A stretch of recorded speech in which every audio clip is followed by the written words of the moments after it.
रसूलुल्लाह सल्लल्लाहु अलैहि वसल्लम की उम्र जब 40 साल के करीब पहुंची तो आप सल्लल्लाहु अलैहि वसल्लम ने खलवत नशीनी को इख्तियार कर लिया, क्योंकि आप सल्लल्लाहु अलैहि वसल्लम शुरू ही से जो अरबों के अंदर पाई जाने वाली शिरक थी या बिदआत थी या जितनी भी जाहिलाना रसूमात थी, रसूलुल्लाह सल्लल्लाहु अलैहि वसल्लम उन सब से बेजार थे। तो तकरीबन 37 साल की उम्र में रसूलुल्लाह सल्लल्लाहु अलैहि वसल्लम ने गारे हिरा का रुख किया और वहां पे जाके यकसुई के साथ अल्लाह रब्बुल इज्जत के मुतालिक यानी अपने खालिक व मालिक के मुतालिक गौर व फिक्र और तदब्बर करना शुरू किया और वहां तन्हाई में इबादत शुरू कर दी। जब आपकी उम्र 40 साल पहुंची तो हजरत जिब्रील अमीन आपके पास आए और आपसे कहा इकरा, यानी सूरह अलग की इब्तदाई आयात आपके ऊपर नाजिल फरमाई। तो रसूलुल्लाह सल्लल्लाहु अलैहि वसल्लम के ऊपर खौफ की कैफियत तारी हो गई, आपके जिस्म के ऊपर कपकपी तारी हो गई। आप वापस जब घर आए तो हजरत खदीजा से फरमाने लगे कि मुझे चादर उड़ा दो। रसूलुल्लाह सल्लल्लाहु अलैहि वसल्लम को बहुत ज्यादा पसीना आ रहा था और आपके बदन के ऊपर कपकपी तारी हो रही थी। तो हजरत खदीजा रजी अल्लाह तआला अन्हा ने आप सल्लल्लाहु अलैहि वसल्लम को सहारा दिया कि अल्लाह रब्बुल इज्जत आपको जाया नहीं करेंगे, अल्लाह आपको रुसवा नहीं करेंगे। आप यतीमों का ख्याल रखते हैं, आप बेवाओं की मदद करते हैं, आप मेहमान नवाजी करते हैं, आप लोगों से उनका बोझ कम करते हैं। इसके बाद रसूलुल्लाह सल्लल्लाहु अलैहि वसल्लम को लेके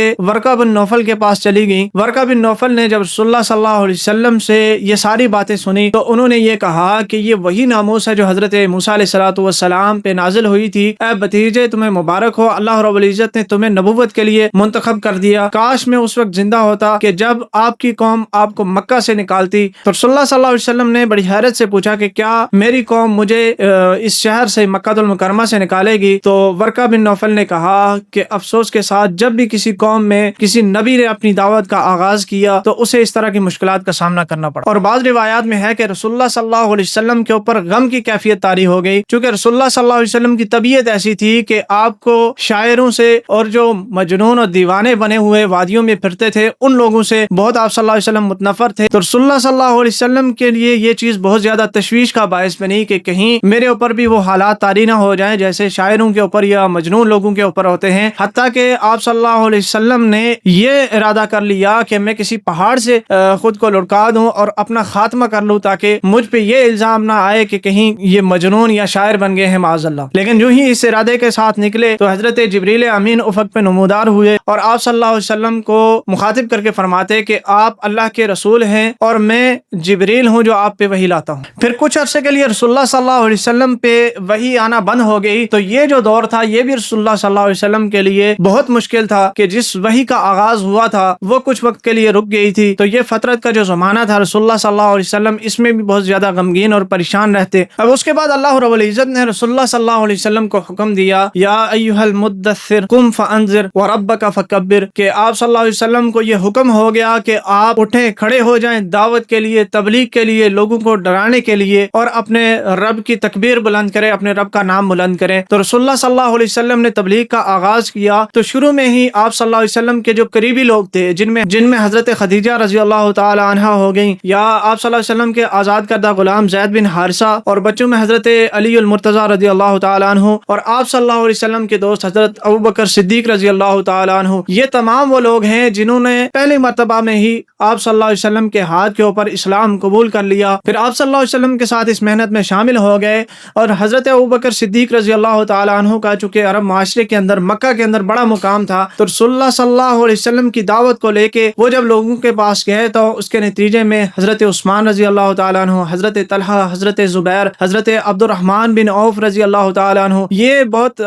जलीलुल कद्र जो सहाबा इकराम हैं, ये अबू बकर सिद्दीक रजी अल्लाह तआला अन्हु के हाथ के ऊपर मुसलमान हो गए। अब जब तक रसूलुल्लाह सल्लल्लाहु अलैहि वसल्लम इनफरादी तौर पे लोगों को दावत दे रहे थे तो मुशरिकीन को इतनी खबर भी नहीं थी, और अगर खबर उनको पहुंची भी थी तो उन्होंने इसके ऊपर इतनी ज्यादा तवज्जो नहीं दी। लेकिन फिर अल्लाह रब्बुल इज्जत का ये हुक्म आ गया कि वअंज़िर आशिरतकल अक़रबीन, के आप अपने करीबी रिश्तेदारों को डराएं। तो अल्लाह के नबी सल्लल्लाहु अलैहि वसल्लम ने अपने करीबी रिश्तेदारों को एलानिया तौर पे खुदा की वहदानियत की तरफ बुलाना शुरू किया। कोहे सफा पे रसूलुल्लाह सल्लल्लाहु अलैहि वसल्लम चढ़े और फरमाया कि अगर मैं तुमसे ये कहूँ कि इस पहाड़ी के पीछे से एक लश्कर आ रहा है और तुम पे मुसल्लत होने वाला है तो क्या तुम मेरी बात मानोगे? सब ने यही कहा कि आप सादिक हैं, आप अमानतदार हैं, आपने कभी झूठ नहीं बोला, हम आपकी बात की तस्दीक करेंगे। तो उसी दौरान रसूलुल्लाह सल्लल्लाहु अलैहि वसल्लम ने फरमाया कि ऐ लोगो, एक अल्लाह की इबादत करो, इसी में तुम्हारी कामयाबी है, और इन बुतों को छोड़ दो, एक अल्लाह रब्बुल इज्जत की इबादत की तरफ आ जाओ और हर तरह की शिर्क से खुद को पाक कर लो। रसूलुल्लाह सल्लल्लाहु अलैहि वसल्लम ने ये ऐलान किया तो आप सल्लल्लाहु अलैहि वसल्लम के जो अपने करीबी रिश्तेदार थे उन्हीं ने मुखालफत शुरू कर दी, और अबू लहब ने रसूलुल्लाह सल्लल्लाहु अलैहि वसल्लम को برا بھلا کہنا شروع کر دیا۔ تو اللہ رب العزت نے ابو لہب کی ہلاکت کے متعلق قرآن مجید میں آیت نازل فرما دی، سورت نازل فرما دی۔ البتہ حضرت ابو طالب نے رسول اللہ صلی اللہ علیہ وسلم سے یہ کہا کہ آپ جس بات کو حق سمجھتے ہیں آپ اس کے اوپر چلیں، میں آپ کی ہر طرح سے حفاظت کروں گا،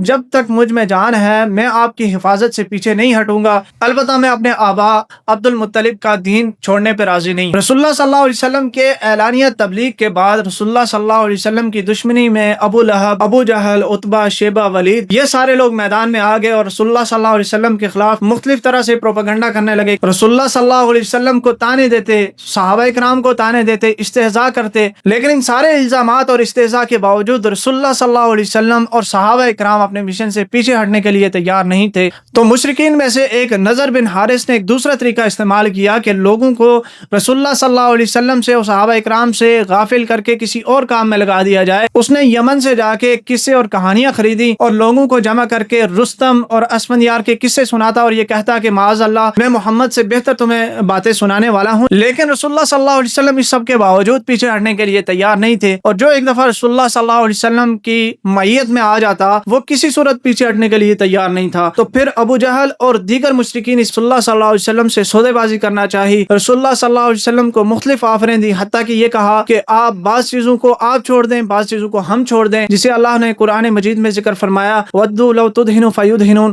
کہ کچھ رسول اللہ ڈھیلے پڑ جائیں اور کچھ وہ ڈھیلے پڑ جائیں۔ پھر ابو جہل اور اس کے ساتھیوں نے ایک اور تجویز دی کہ اگر آپ اپنے دین کی تبلیغ سے باز نہیں آتے ہیں تو ایک کام کرتے ہیں کہ آپ کچھ دن اپنے دین کے اوپر عمل کریں، کچھ دن ہمارے دین کے اوپر عمل کریں، تو ہم بھی کچھ دن اپنے دین کے اوپر عمل کریں گے تو کچھ دن تمہارے دین کے اوپر عمل کریں گے۔ تو اس موقع پہ یہ صورت نازل ہوئی سورہ کافرون کہ قل یا ایھا الکافرون لا اعبد ما تعبدون، اور اس کی آخری آیت لکم دینکم ولی دین کہ تمہارے لیے تمہارا دین اور میرے لیے میرا دین ہے۔ آج بعض لوگ اس کو سیکولرزم کے اوپر فٹ کرتے ہیں، حالانکہ یہ سیکولرزم کے لیے نہیں، یہ کفر اور اسلام کے درمیان فرق کے لیے آئی تھی کہ کفر اور اسلام کبھی آپس میں جمع نہیں ہو سکتے۔ اب جب مشرکین کے سارے پروپیگنڈے ناکام ہو گئے تو وہ اب آخری جو پروپیگنڈا ان کا رہتا تھا، آخری جو ان کا ہتھیار تھا کہ وہ مسلمانوں پہ ظلم شروع کر دیں، اور انہوں نے اس کا آغاز کر دیا۔ رسول اللہ صلی اللہ علیہ وسلم کو تکلیفیں پہنچاتے، رسول اللہ صلی اللہ علیہ وسلم کے راستے میں رکاوٹ ڈالتے، رسول اللہ صلی اللہ علیہ وسلم جب تبلیغ کے لیے جاتے تو سیٹیاں بجاتے، تالیاں بجاتے، آپ کی دعوت میں رکاوٹ بنتے، آپ صلی اللہ علیہ وسلم کا راستہ روکنے کی کوشش۔ رسول اللہ صلی اللہ علیہ وسلم جب نماز ادا کر رہے تھے تو آپ صلی اللہ علیہ وسلم کے کندھوں پہ آ کے جو اونٹ کی گندی اوجڑی رکھ دی اور رسول اللہ صلی اللہ علیہ وسلم کا استہزاء اور مذاق اڑانے لگے۔ تو حضرت فاطمہ الزہرا رضی اللہ تعالی عنہا گئیں اور انہوں نے آپ صلی اللہ علیہ وسلم کے کندھے سے وہ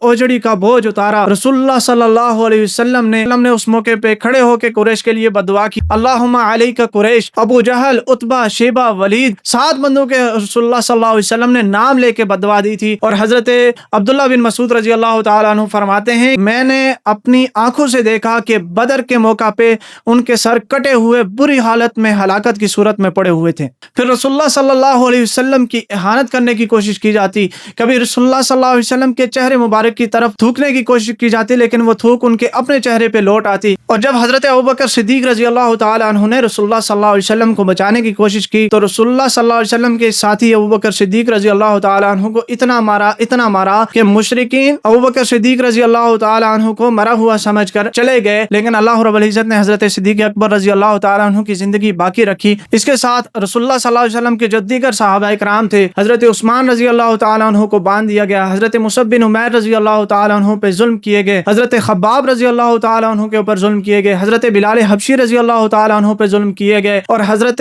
سمیہ اور حضرت یاسر کے اوپر ظلم کیے گئے اور انہیں شہید کیا گیا۔ رسول اللہ صلی اللہ علیہ وسلم ان سارے مظالم کے باوجود، صحابہ کرام ان سارے مظالم کے باوجود اپنی دعوت سے، اپنے مشن سے، اپنے عقیدے سے پیچھے نہیں ہٹے اور ڈٹے رہے، اور یہی وہ بنیاد بنی، یہی وہ اول جماعت بنی کہ جو اسلام کی بنیاد ہے، جو اسلام کو پوری دنیا میں لے جانے کے لیے بنیاد ہے۔